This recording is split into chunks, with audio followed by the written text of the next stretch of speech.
Okay, I share my screen.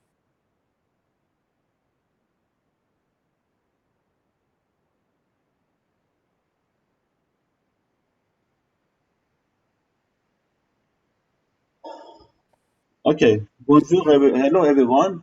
So last week we talked about a little bit of definition of biomass, importance of biomass as a source of renewable energy, and we talked about the concept of biorefinery, and we just mentioned that, for example, as you see in this graph, by having a wide range of biomass resources, you can go through many different processing steps and produce various sorts of uh, energy and um, fuels and materials. So biomass, and in other words, biorefinery is a huge concept, and you can produce a lot of interesting products. But uh, what is important is that what are the sources of biomass? Usually, there are four sources. Roughly, there are four traditional sources for biomass: agricultural sources, forestry sources, algal sources like algae, and industrial domestic sources. So, uh, as you can see from this diagram, um, uh, sometimes we use directly the main crop culture dédié, or the crops that we use in biomass. They can be considered directly as a source of biomass, or their residues. Of course, as we said last time, it's a controversial discussion. As long as uh, uh, it's not about the food, it's not about making hurt to other human and animals. Uh, it is fine, and so people they really want to don't touch the food part of the biomass, but use the residues or the waste. So uh, a bit more detail about different types of biomass. So one source of biomass are amidonier or starch, like wheat, corn, potato, peas, rice, and as you know, they are essentially food. So anyway, but they are kind of biomass. And usually in agricultural industry, of course, they have some byproducts, sous-produits, like lignocellulosic residues. And these residues are the ones that usually mostly we consider as a source of fuel. So why it always happens? Okay. So another source of biomass are sucre or sugars. For example, can asuk, bedkhav asuk, or sugarcane and sugar beet. But of course, uh, as long as it's again is about the food, we don't want to really touch them. But in the agriculture industry, definitely when after, for example, you extract uh, the food part of these sugars, these starches, uh, they have some residues, so some byproducts, and these byproducts are the ones that usually we consider as a source of fuel, renewable fuel from biomass.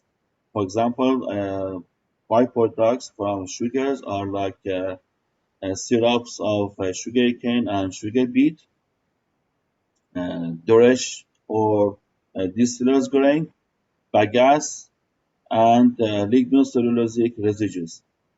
Bagasse, for example, what is bagasse? After you extract the sugar of a sugar cane, that kind of residue that remains, we call it bagasse.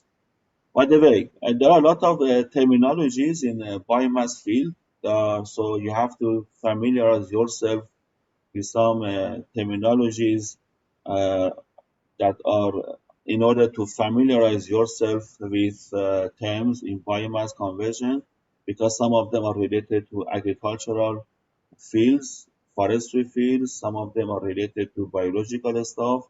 So you have to familiarize yourself. But as long as I can explain, I have time, I will explain what they are. Because you hear about bagasse, you hear a lot in biomass field. Another sources of biomass anyway are oleaginous or oil seeds. I'm sure you know most of them. Canola, sunflower, soya beans, palm oil, coconut, and castor beans. They are some oil, some seeds, as you know, they that are used uh, for example, cooking oils and other sources of oil, even medical oils. But anyway, you may consider them as a source of biomass in case uh, techno-economically and socially your you can produce any biofuel from this kind of biomass. But the most traditional source of biomass that we use, especially for biofuel and bioproducts, are lignocellulosic or woody biomass. So when we say lignocellulosic, usually also the people call it woody biomass, because essentially they are from sources of wood. For example, as you see, different source of wood, either the wood itself in different, for example, the wood that are from uh, cutting trees, or the woody parts that you obtain from different sources of plants like triticale, linen, hemp, miscanthus, switchgrass, and sorghum. In other slides, we will see some of the pictures. They are like they have in their structure they have lignocellulosic material. Later we will talk about what are the lignocellulosic material. Another two sources of woody biomass, as we said previously, there are always some byproducts from starch, sugars, and oilseeds. So these byproducts, in fact, they are kind of lignocellulosic or woody biomass, and we use them, and they are listed here. For example, pie or straw of wheat and rice. And one of the important biomass resources are maize or corn, and maize has different parts. It has stalk, leaves, and cobs. So there are three different parts of biomass. Well, corn, except its food part, because we don't want to use the grains, but they are the food. If you remove the food part of the corn, whatever remains it could be either the stalk, leaves, or cobs of maize or corn, and is a very popular source of biomass. In fact, in Canada, as I'm sure you have seen, that there are large fields of corn production. The corn grows in Canada, especially, very fast, and it's a renewable source of biomass, but not the food part. I will always in this course I want to emphasize that when we talk about biomass as a source of biofuel or biomaterial, we really want to consider the residual part or the waste part that are not definitely a source of food for animals and human. So it's very important to keep in mind. Anyway, another source of woody biomass is the pulp from beet, or the pulp from or the bagasse of the beet or sugarcane, as I discussed before. Another source of lignocellulose are residues of different sorts of wood. For example, uh, uh, trunks, logs, barks, or roots of trees that you can see uh, in the forest everywhere. And of course also green residues and branches of trees. That some branches you see that when you go, for example, to camping, to picnic, you see a lot of short branches are falling on the ground. So as long as you are not damaging ecosystem, they could be considered as a source of biomass. These are some pictures you can see. For example, this is miscanthus. This is switchgrass, or in French, panic érigé. And sorgho. Sorgho is a kind of oil seed. Uh, this is, for example, sugar cane. You can see that as how you can see how they look like. So after you remove, you extract the sugar part, that is the food part of the biomass. The whatever remains, we call it, for example, uh, bagasse, and you can use it as a biofuel resource. Ricin is another kind of plant.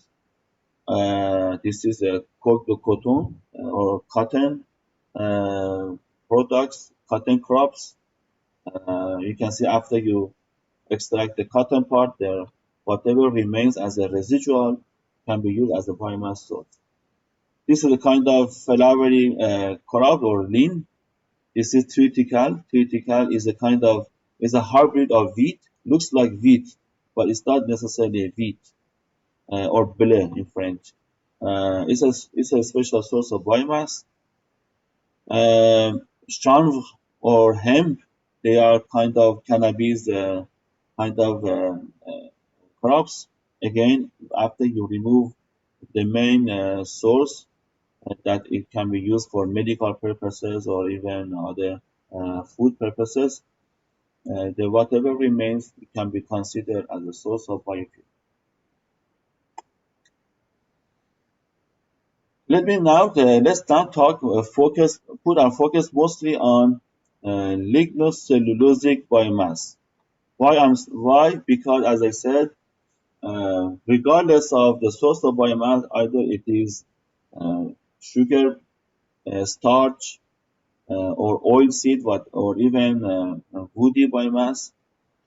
We want to put our focus on uh, the residual of any source of biomass, and usually most of these residuals, they are kind of lignocellulosic material. In other words, kind of they have a structure of wood.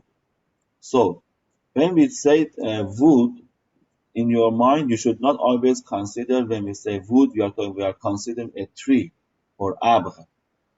When we say woody biomass, again, that wood could be a residual, for example, of a sugar cane, a residual of rice husk or coffee husk, whatever.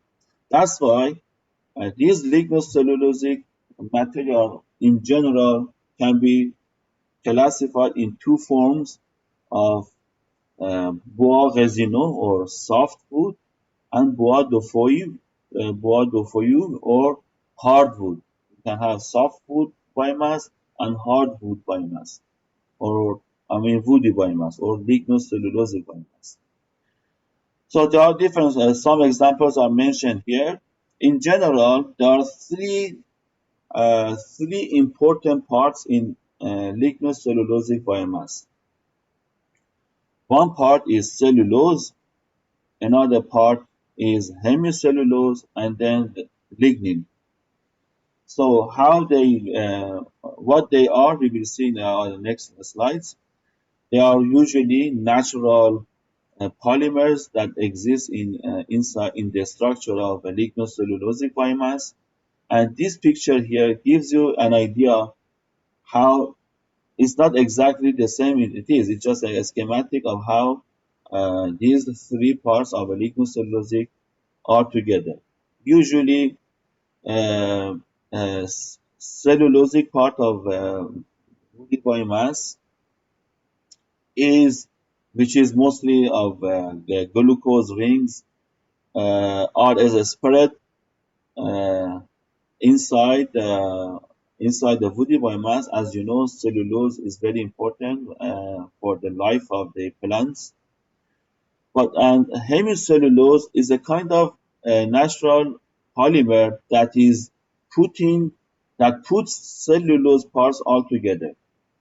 So you can consider hemicellulose as a kind of holder, something that puts cellulose parts all together so they can be sorted, and for example they can be arranged in a way that the plant life can move on. But usually the outer layer of woody biomass is a lignin. Lignin is usually is a kind of hard material that protects cellulose and hemicellulose inside the biomass. Okay, so depending on the type of biomass, the composition of cellulose, hemicellulose, and lignin is different. For example, this table is very important. I want you to just consider, because once you get familiarized with biomass, later in the course and in your future career, if you are in the field of biomass, you will see that you have many sources of biomass, and uh, depending on the source of biomass, composition of cellulose, hemicellulose, and lignin is not the same. They are very different. For example, you can see here, just consider cellulose in wood biomass. For example, in soft wood and hardwood, you have 40 to 50% cellulose. You have 40 to 50% cellulose, but in pie or straw or herbal biomass, you have less content of cellulose, almost 10%, 10 to 20% less, 30 to 43%, 25 to 40%. But these kind of biomass are roughly, they have more hemicellulose. Okay, and even in terms of lignin, roughly you can see that there is more lignin in softwood and hardwood biomass and softwood biomass. These are important because each of cellulose, hemicellulose, and lignin, they are different chemicals. So if you want to produce a specific chemicals, it's important to uh, know a good idea how much percent of each uh, main constituents exist inside the biomass. By the way, there are other parts in a biomass that I have not mentioned here, but you need to know. So besides cellulose, hemicellulose, and lignin, we have proteins, and also we have fats or lipids. So these are other parts that exist in uh, biomass, but most of the time, protein and fats or lipids exist in food part of this kind of biomass. That's again the reason that we focus on cellulose, hemicellulose, and lignin is because usually mostly they exist in the residual part of biomass that we consider for conversion. So let's go quickly through what cellulose, hemicellulose, and lignin to see what they are. So cellulose is the main ingredient of plants and wood.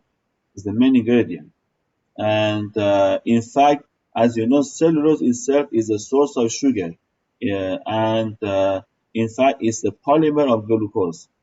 So if you look at this ring, this is the ring of glucose.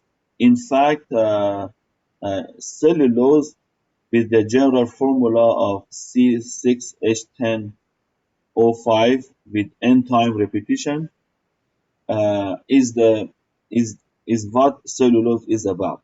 So n number of the glucose rings depending on the biomass can be different from 10 to 15,000. And these glucose rings, they when they are bonded together, and they make a kind of uh, fibrous property to biomass, and that's why you see that uh, uh, lignocellulosic material, especially cellulose, is used for many products like tissues, papers, and many products well, because of the really cellulose. By the way, cellulose exists in different arrangements or orientations in the inside and um, inside biomass. It could be linear, it could be oriented, or it could be crystalline. But something important to know about the cellulose is that it's difficult to degrade. That's one of the properties of cellulose. As you see in this slide, uh, number of glucose inside the cellulose polymer is different depending on the type of the biomass. It can be from sometimes 200 rings of glucose, sometimes 15,000 rings of glucose in cellulose. Hemicellulose uh, is prime, as we said. Hemicellulose is a natural polymer that puts cellulose polymers together. Okay, and in general, they are hemicellulose are branch polymers of sugar. They are branch polymers of sugar of two types. In fact, two types of sugars: hexose and pentose sugars. So hexose, they have uh, six carbon, and pentose, they have five carbons. In more specifically, hexose are glucose, mannose, and galactose, and pentose are xylose and arabinose. So these are the main type of sugar uh, molecules or polymers that you can see inside the hemicellulose. But despite cellulose polymers that are kind of long chains, hemicellulose molecules are kind of short. They are short chains, and they are bonded with OH together. Okay? And another property of hemicellulose is that, like cellulose, they are very reactive with the chemicals, for example, or thermal conditions, and they are easy to degrade, as in opposite to cellulose. So here you can see different structures of hemicellulose. As we said, uh, hemicellulose, they are either hexose or pentose, and they are kind of branched polymers. So if you follow these abbreviations, you can see that depending on the type of biomass, for example, if it is softwood or hardwood or softwood down here, the shape of the chain is different. For example, here, if, for in the case of hardwood, X is xylose, A is arabinose, and Gu is this kind of molecule. And if you see, and each of them has a specific ring. Different, each ring has different atoms on it, and they make this kind of chain. But when you look at uh, this softwood, you can see that first of all, the molecule, the rings are not the same as the rings that you see in the hardwood, and as a result, the shape of the chain of hemicellulose is not the same. You don't need to memorize these kind of things, just you need to know that structure of hemicellulose is very different depending on the biomass. When we talk about cellulose, as I said before, cellulose is basically a kind of long chain of glucose rings. Always they are glucose. But hemicellulose has a variety of shapes and molecules inside. That's important. So as you will see down in the down the road in the course, if you extract hemicellulose from biomass, you can produce a variety of chemicals from uh, hemicellulose only. But it is just introduction. Lignin is the, I can say, some people say lignin is the worst part of biomass, or it is in fact a kind of byproduct of biomass, because lignin is a very complex polymer. As you see in this picture, is a complex polymer of several sorts of uh, um, I can say uh, phenolic and organic material. It is very complex structure. As you can see, there are a lot of aromatic rings inside lignin. So by knowing that there are a lot of aromatic rings, lignin seems to be a very interesting material for making many sorts of interesting chemicals, because aromatics are extremely important, very interesting chemicals, even in petrochemical industry. Aromatics are very uh, economically valuable products. But there is a big but. The but is the last sentence here. Lignins are very resistant. They are very resistant to chemical, even thermal attacks. So cracking the lignin polymer is not easy. It's difficult, and because of that, some people um, they just they just want to do something to extract cellulose and hemicellulose parts from biomass and put lignin aside. They don't want to touch it. Of course, these days a lot of technologies are evolved, and many people now they know what to do with lignin. But I mean, uh, not everybody knows that, and sometimes it's not economic to just touch a lignin. Even though right now there are some techniques to break molecules of lignin and produce interesting chemicals, economically the process is not feasible. So that's a big challenge.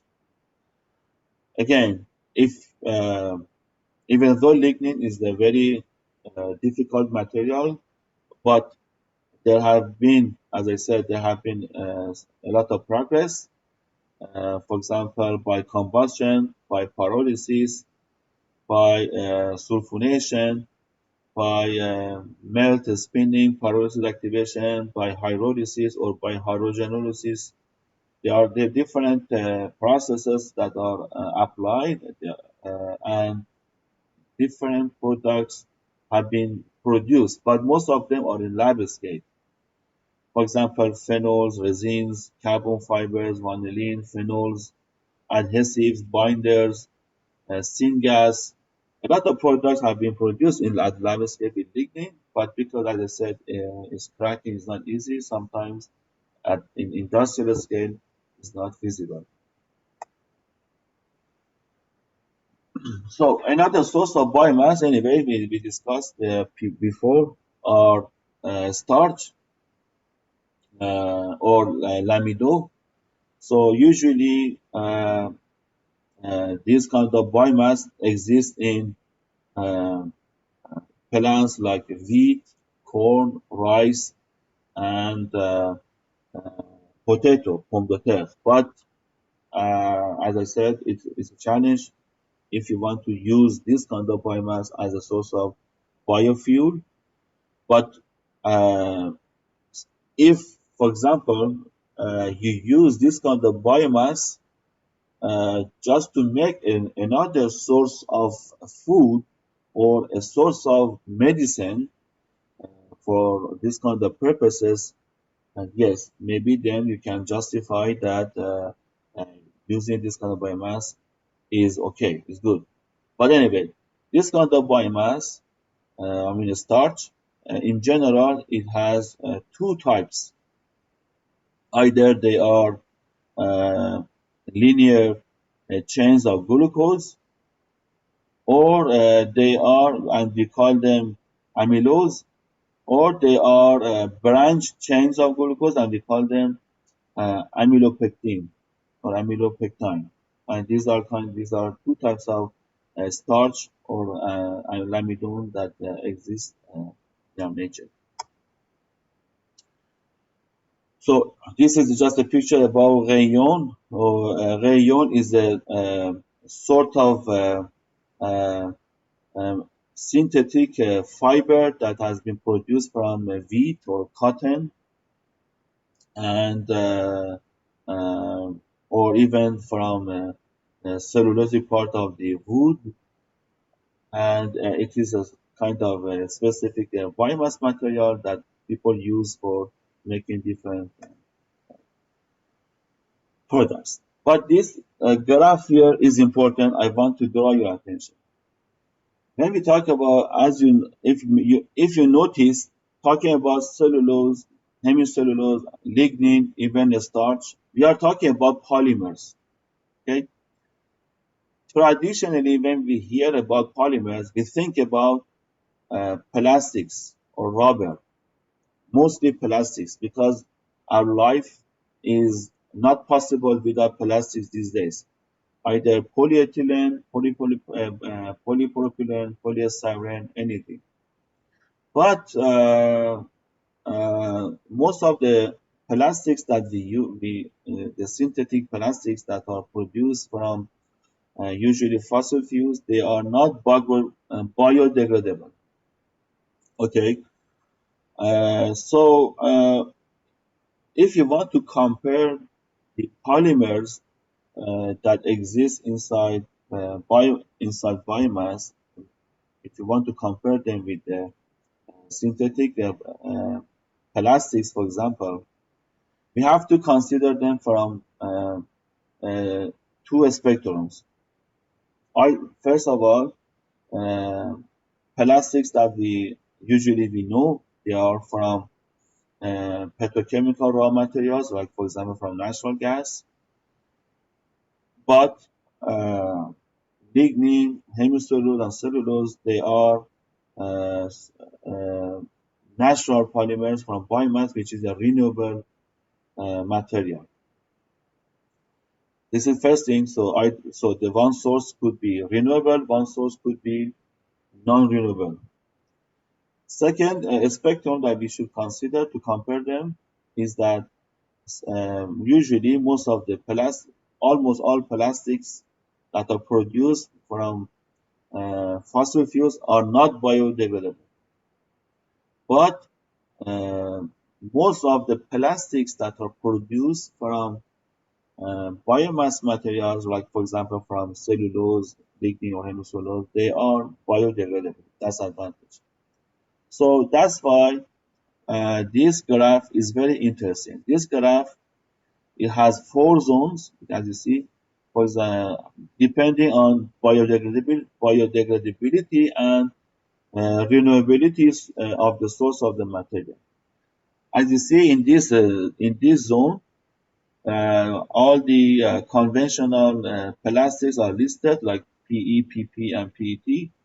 And in this zone, these plastics are non-biodegradable and they are from petrochemical raw materials. But on the other hand, all these polymers that exist in this zone that are polymers from biomass resources, and we call and or they are biopolymers in fact, like a PLA, PHA, and starch blends. These are uh, from renewable sources of material and they are biodegradable. So these are very interesting biopolymers. Of course, they are some uh, plastics that are produced from petrochemical industries, petrochemical materials, and they are biodegradable, like PBAT, PBS, and PCL. Okay, I have listed the full names here if you are interested. And on the other hand, also there are some biopolymers that even though they are from renewable sources of material, but they are not biodegradable, like biopolyethylene, bio-based um, uh, PET, PTT, whatever. So keeping of this graph is very important, gives you an idea about biodegradability and renewability of the source of the material. So when we talk about plastics, some plastics are biodegradable and from renewable sources, and some plastics are biodegradable, but they are not from renewable resources, and also the other two options. I want you to spend some time to really understand this uh, diagram, which is interesting, gives you a realistic view on different source of plastics. Okay, after talking about plastics, I'm talking about the main ingredients of biomass, which are cellulose, hemicellulose, and lignin, which are mostly main molecules making the biomass. Now let's consider elemental composition of biomass, which is extremely important, really extremely important. So, because the elemental composition of any material is important, especially if you want to consider as a source of fuel, because you want to make energy. So, one ingredient is ash, or in French, cendre. Sand or ash are in fact alkali or earth alkali metals that exist in material. For example, potassium, calcium, sodium, and even sometimes phosphorus and others. But mostly ash, when we talk about ash, sodium, potassium, and calcium are the main ingredients. In some conventional fossil fuels, we have a lot of ash. For example, if you consider coal that is used in coal industry in power plants has 6% ash. Ash has some problems, especially uh, in high temperature processes. Ash can make a lot of issues in operation of the reactors because they make eutectic with material, they melt, they block reactors, they block the pipes, they make fouling inside the heat exchangers. So they make issues. But as you see, in some biomass, ash content is quite low. For example, in terms of uh, hardwood, bois de feuilles, just 0.4%. But in some other biomass, ash content is quite high, like 6.6% in sorghum. So you can see, uh, as engineer, if you want to design a reactor, design a process, these numbers they tell you a lot of things. So you have to know that. Another important element in any fuel is carbon, as you know. But interestingly, in biomass, uh, beside carbon and hydrogen, that are two main elements in any fuel. For example, if you consider fossil fuels like methane, ethane, whatever, you have always carbon and hydrogen. Okay. In biomass, beside carbon and hydrogen, you have oxygen too, and roughly between 40 to 50% of biomass is oxygen, and that's a big parameter that you have to know. In biomass, we have oxygen. Why I'm saying that? Because sometimes this oxygen is extremely problematic in biomass conversion because you during the materials that you produce, you make you make a specific chemicals that are oxygenated. They are toxic and they are very reactive, and their storage, their usage is extremely difficult. Okay. Of course, anyway, having oxygen has also some important benefits because for some to make some oxygenated molecules, already you have some oxygen. So this is important to know that you have oxygen also inside biomass. But beside ash, carbon, hydrogen, and oxygen, there are two other elements that are important to note that, and they are azote or nitrogen and sulfur, soufre. Nitrogen and sulfur are important. Why? Because if you have a lot of oxygen, a lot of nitrogen and sulfur, and use them, this kind of fuel in a combustion, for example, in a boiler, you produce a lot of acidic rains because you produce NOx and SOx gases. They are not interesting gases that you release to the atmosphere. Fortunately, uh, compared to fossil fuels, for example, carbon, coal, fortunately, nitrogen and sulfur content of biomass is low.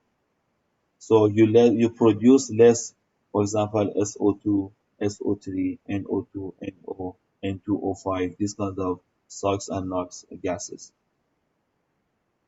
And these are important. So I this table is really important, and in fact gives you a very good picture of what type of material we talk about. When we say biomass, after talking about the fact that biomass is a renewable source of energy, biomass is it has a lot of interesting chemicals like cellulose, hemicellulose, lignin. After that, what is important is what is the elemental composition, because these elemental compositions, once you design your reactor, once you want to produce a specific thing, these elements are they play a big role in your calculation, in your design, in your process, in your environment.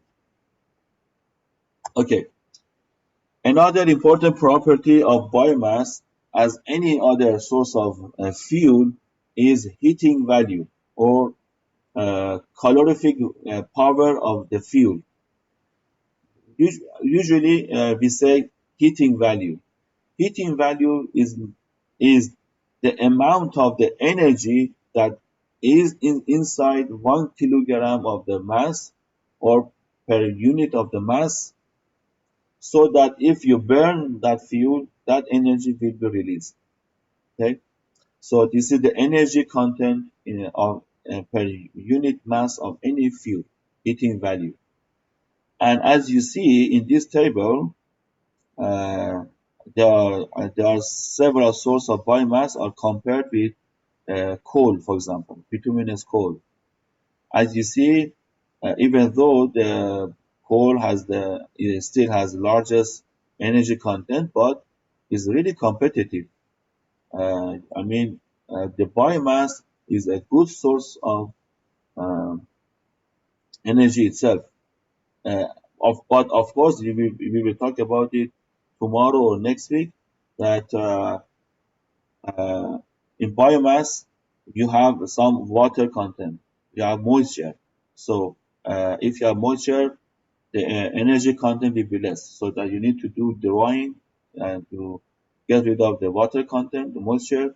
Then you will see that energy content and heat value of the biomass will increase. So talking about biomass, as we said at the beginning, you can have a biorefinery. What is a biorefinery? I prefer to show you This, uh, oh, sorry, I prefer to show you this graph. Uh, if if you look at this diagram here,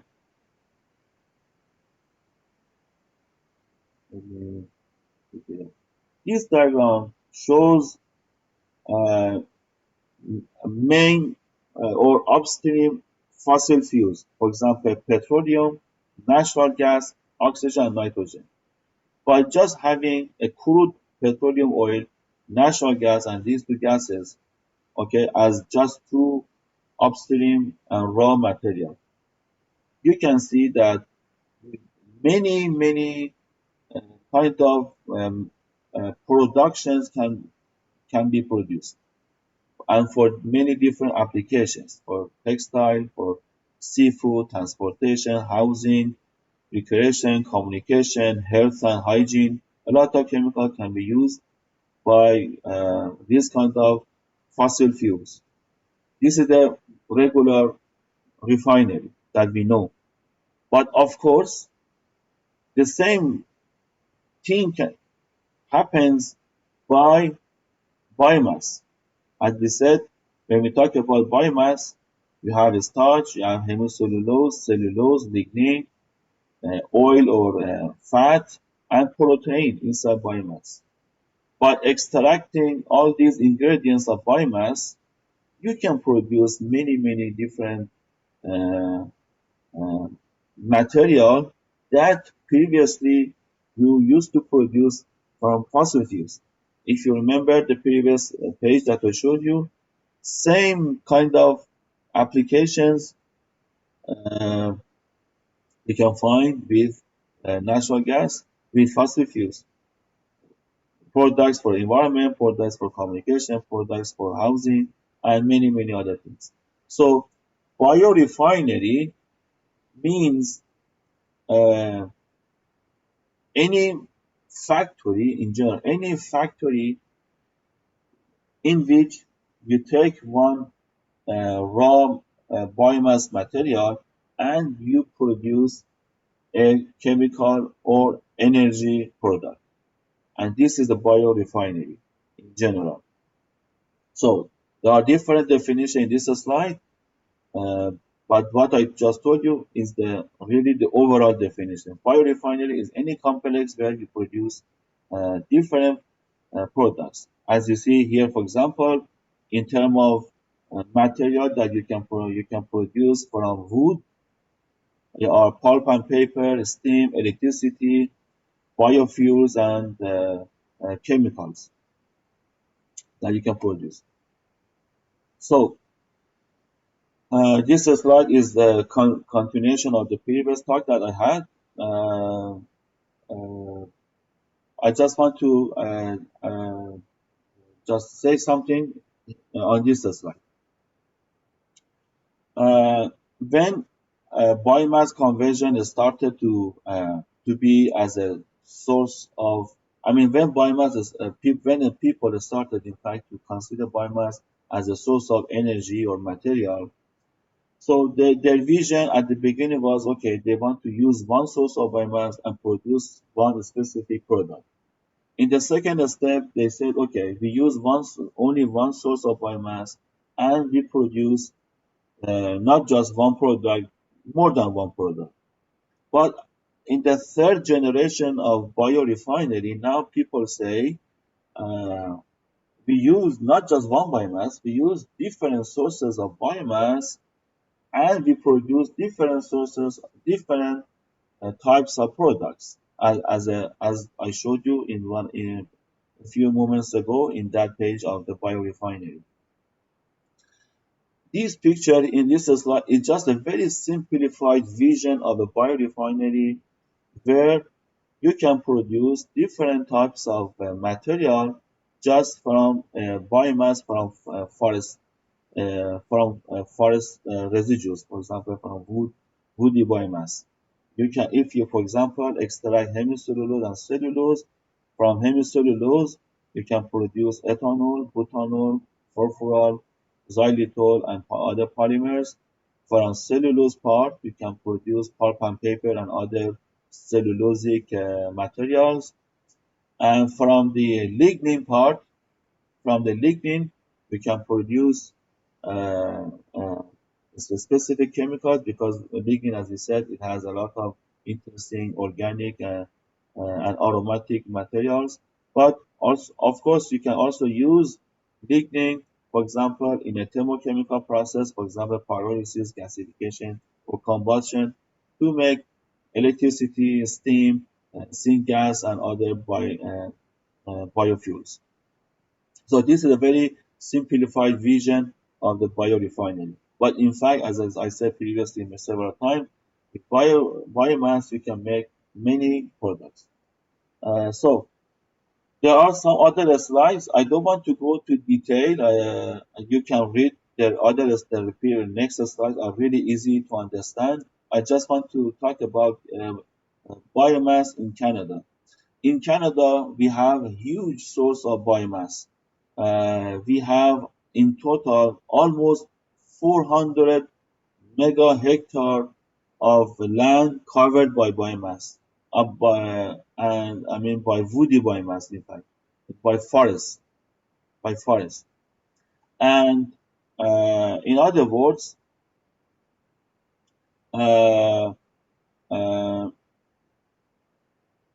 it is about 10% of the total. I mean, the forest that we have in Canada is about 10% of the forest in the world, and it is about this land is about almost 40% of the surface in Canada.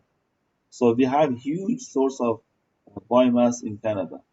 As you can see in this map, especially in the southern regions of biomass of Canada, especially in Quebec, in Ontario and Manitoba, and also in Alberta, in south of Alberta and British Columbia, we have high density of biomass.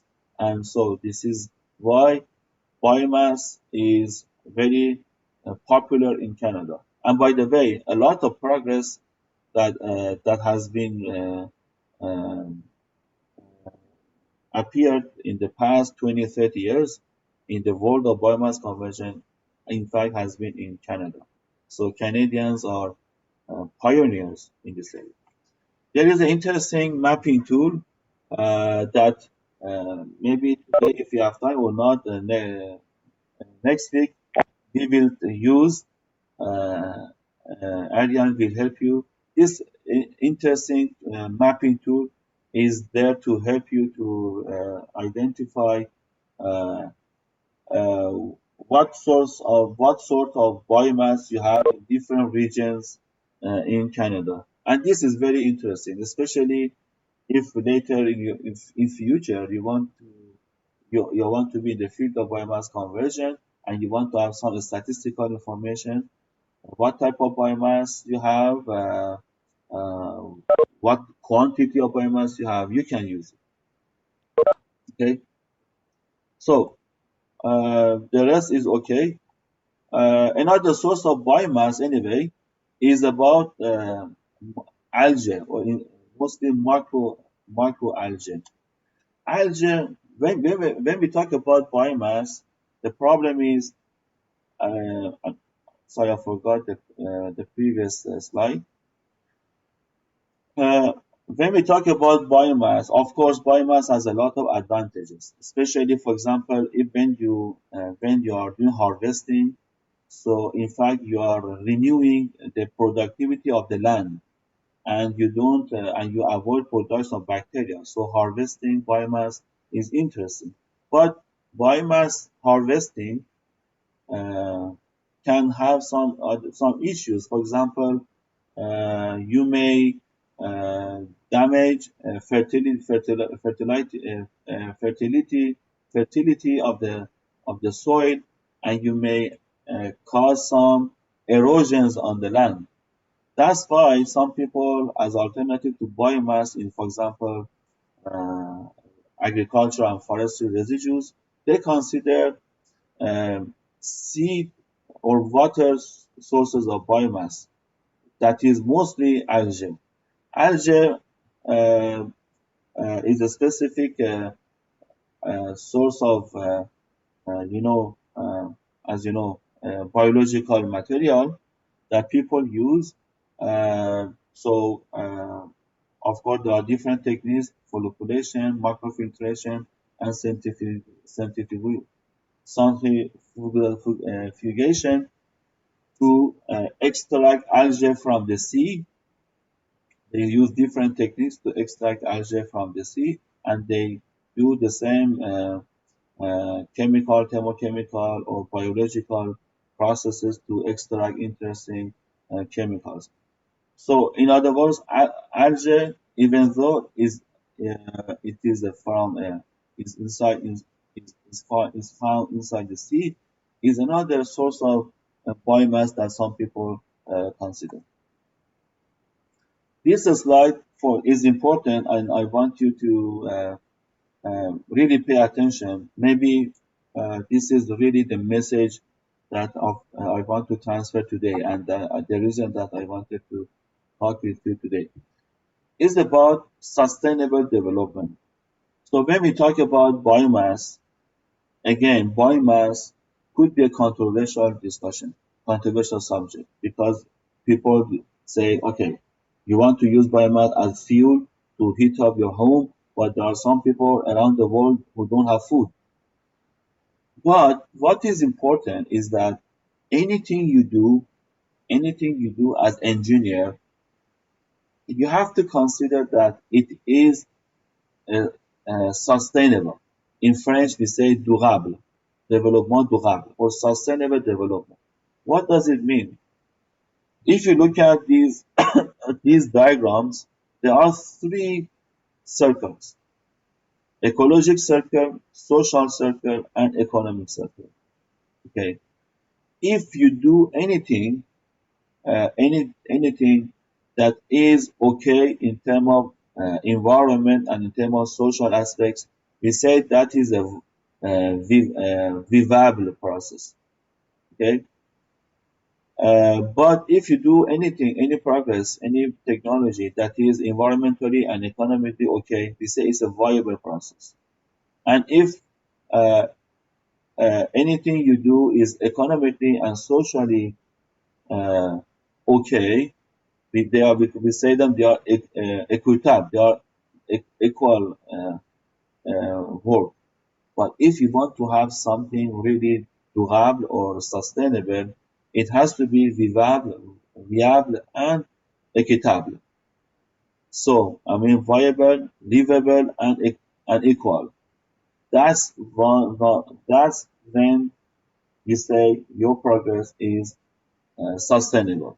So environment, social aspects, and economy. All three together should be considered if you want to do something sustainable. And this is why we have specific issues in biomass in the field of biomass. If whatever you do in terms of biomass conversion, in terms of harvesting, in terms of creation of jobs, in terms of making pollutions and environment, whatever, you have to consider that economy, social, and environmental aspects must be considered until you can claim your work is sustainable and you pass the controversial uh, claims. Okay. By the way, there is an interesting website I want to introduce to you. It's a kind of online magazine called Canadian Biomass. I want to encourage you to use this website. You can register.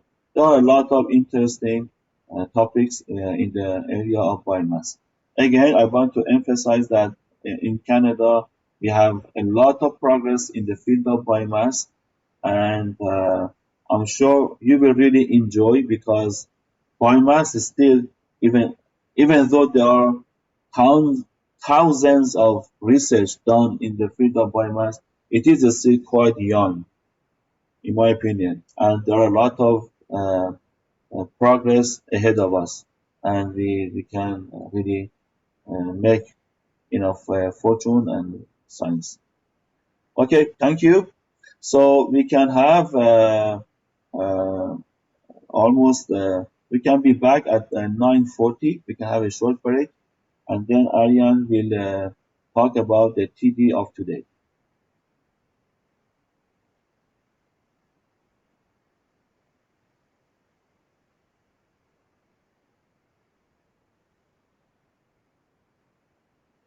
Okay, I want to stop recording of today.